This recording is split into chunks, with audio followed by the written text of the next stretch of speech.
My name is Corey Cooper. I'm the Developer Relations Manager at Circle. I've been with Circle for about 2.5 years. I started out as a Senior Solution Engineer and then went over to the DevRel team because I'm excited to connect with people like you in this room. So first and foremost, I appreciate you all taking the time to even come and listen to this talk. The focus of this talk is going to be on the developer tooling that Circle has been building to make it easier for developers to accelerate the movement of money, through our stablecoin infrastructure on chain. And one of the most valuable assets that Circle has created and is the sole issuer of is USDC, which most of you all may be aware of if you're not. USDC was first introduced on the Ethereum blockchain in 2018.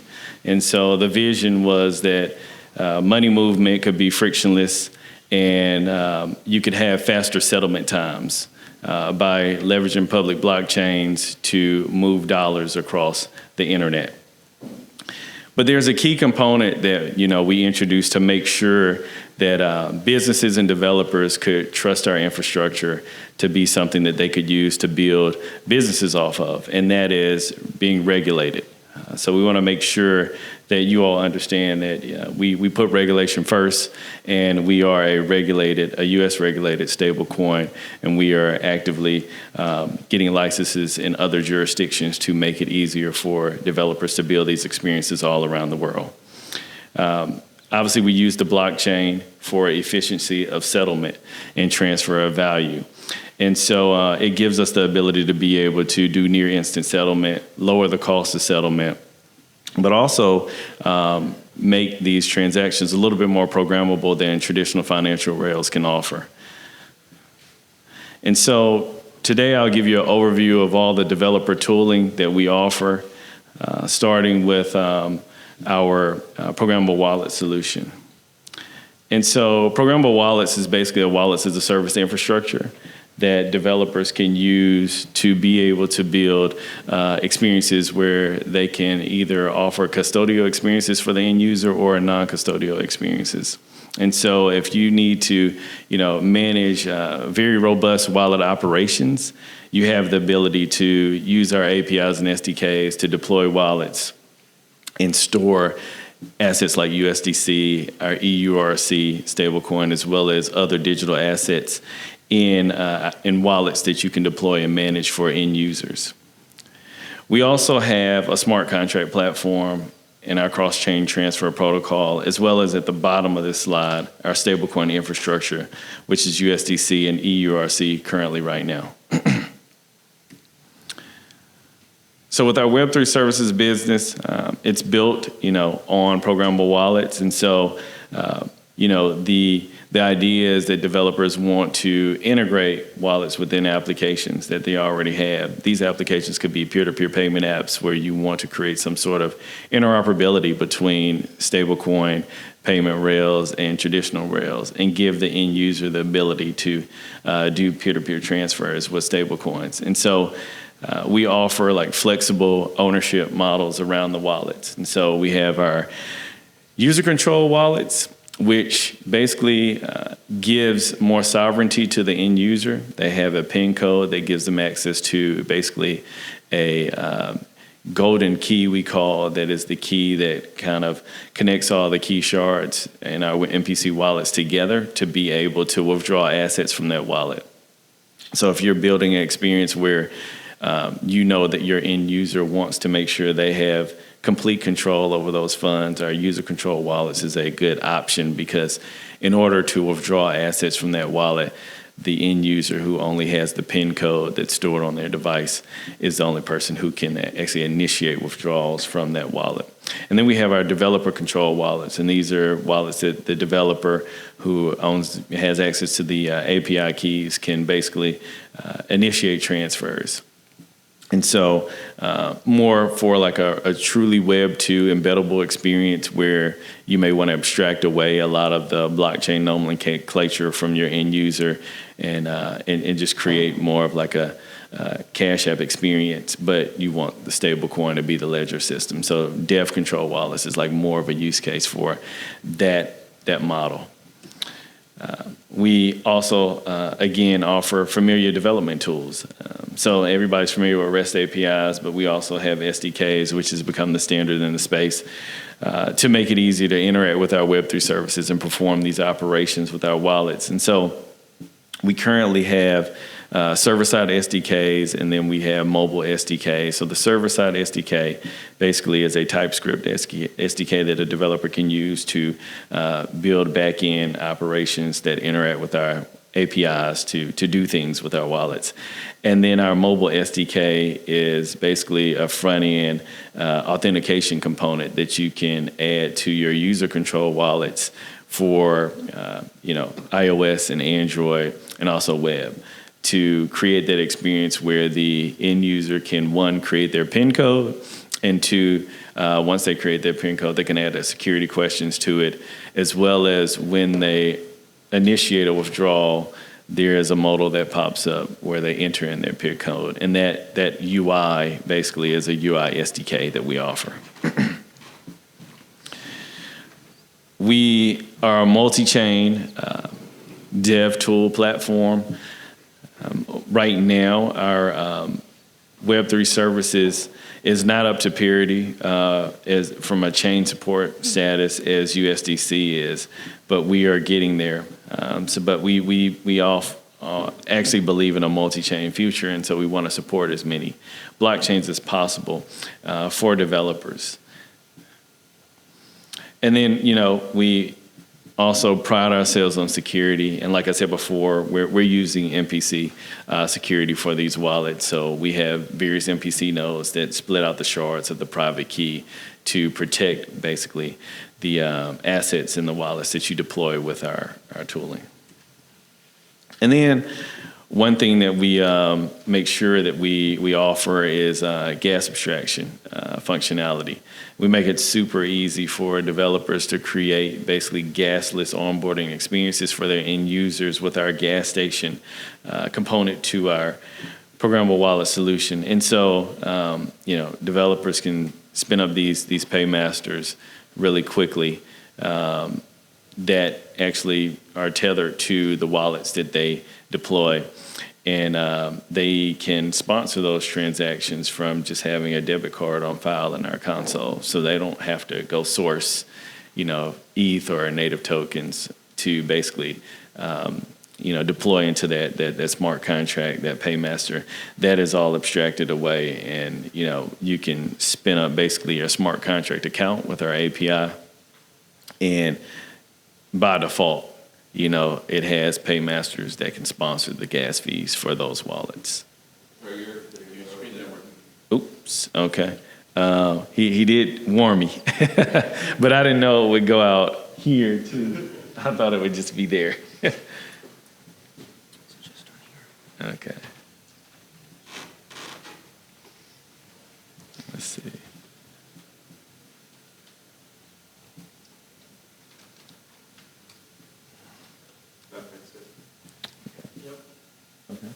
All right.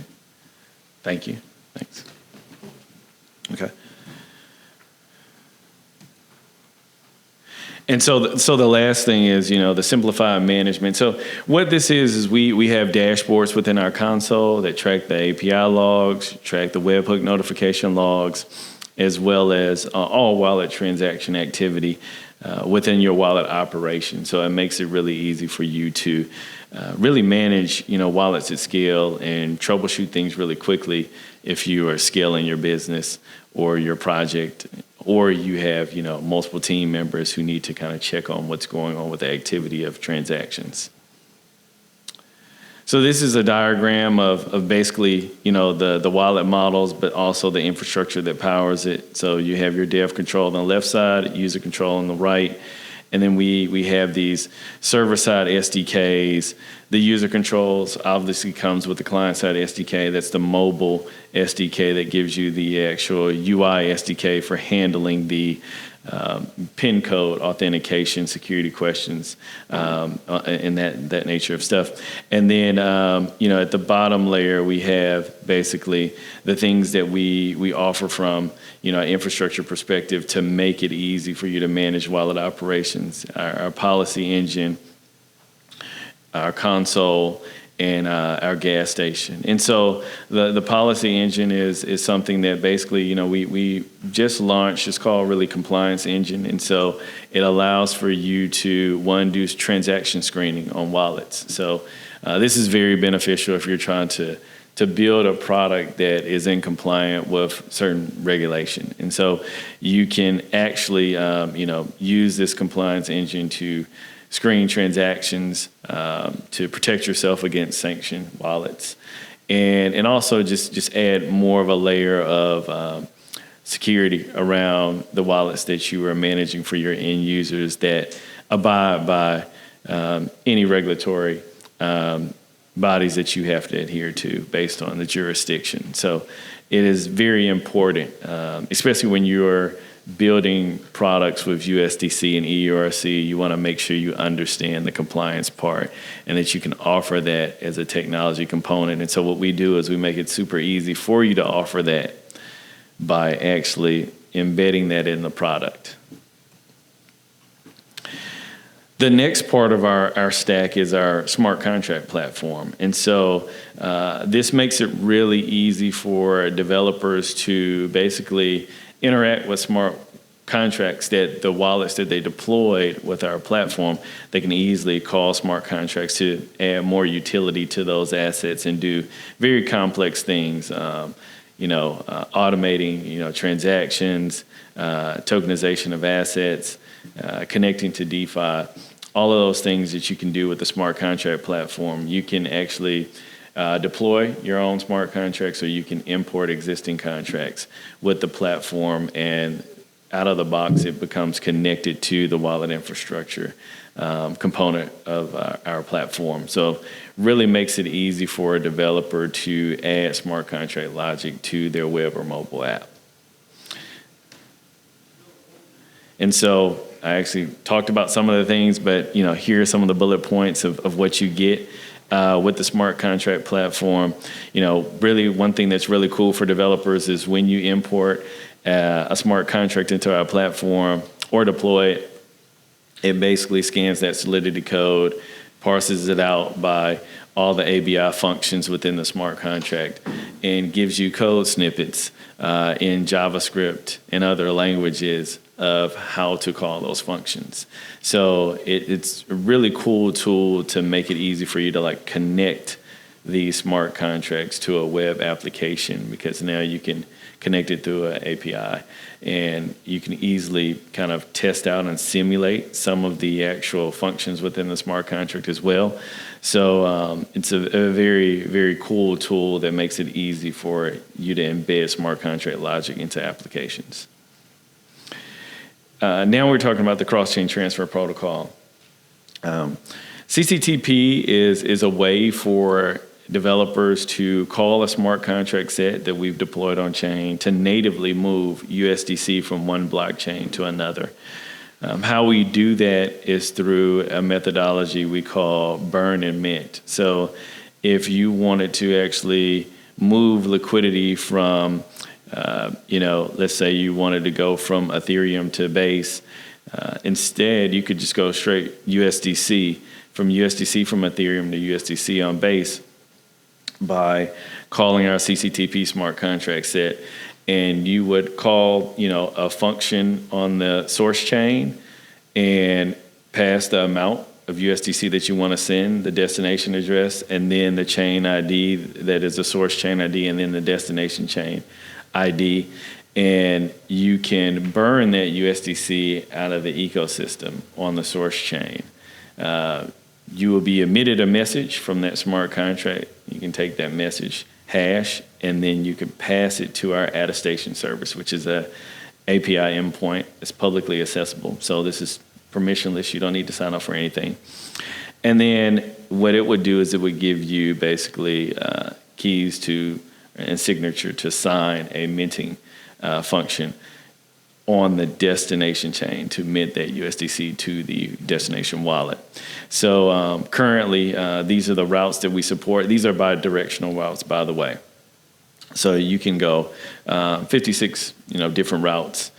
We support 8 different blockchains, and it's a very popular product because we've been able to get a lot of data and insight back from a lot of companies that use it, and they were finding out that it's a more efficient way to move capital across chain. So it's a capital efficient way. Some of the use cases I've seen developers use is like cross-chain onboarding. So you may have a situation where a developer wants to create an on-ramping experience. That end user gets to the platform. They don't have a wallet on the particular chain that DApp works for, and CCTP is a way to, lower that friction where you can create these cross-chain on-ramping experiences. And there's a lot of other cool stuff that's being built with it today too.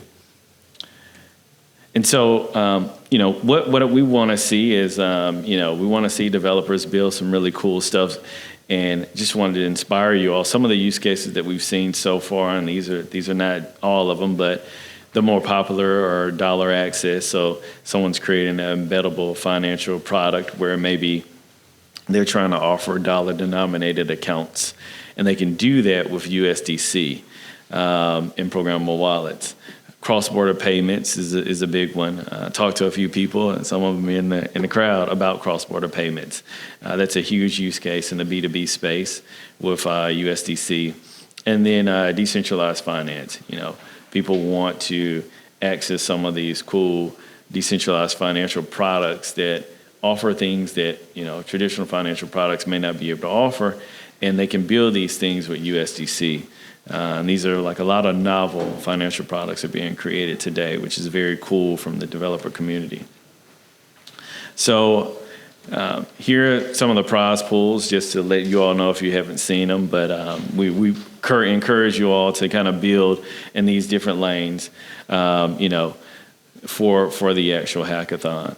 But what I'll do is I'll switch it over to questions. Anybody have any questions?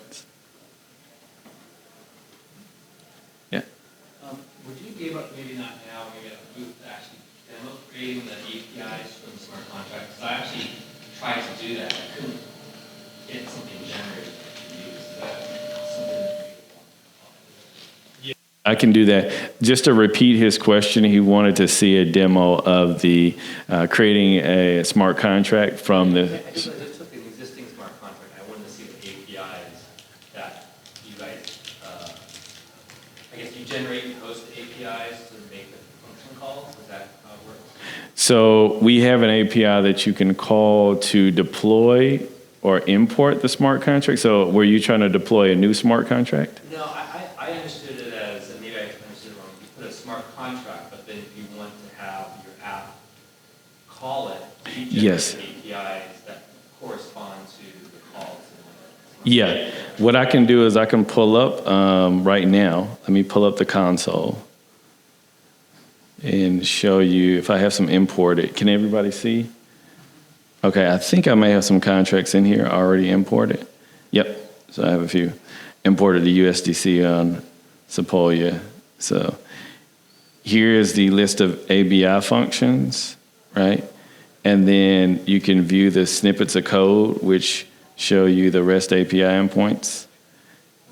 And you can just copy this or run it, and you can perform these different ABI functions on here. So is this what you were looking for? Yeah. Yep. So all you would need to do is you can just copy this code into your IDE and just run it and test it out. Yeah. Yeah. Are the 8 chains that you support CCTP on, are those the ones that this works with, or? Great question. So we are, still in the process of getting up to parity with our on-chain infrastructure and the Web3 services.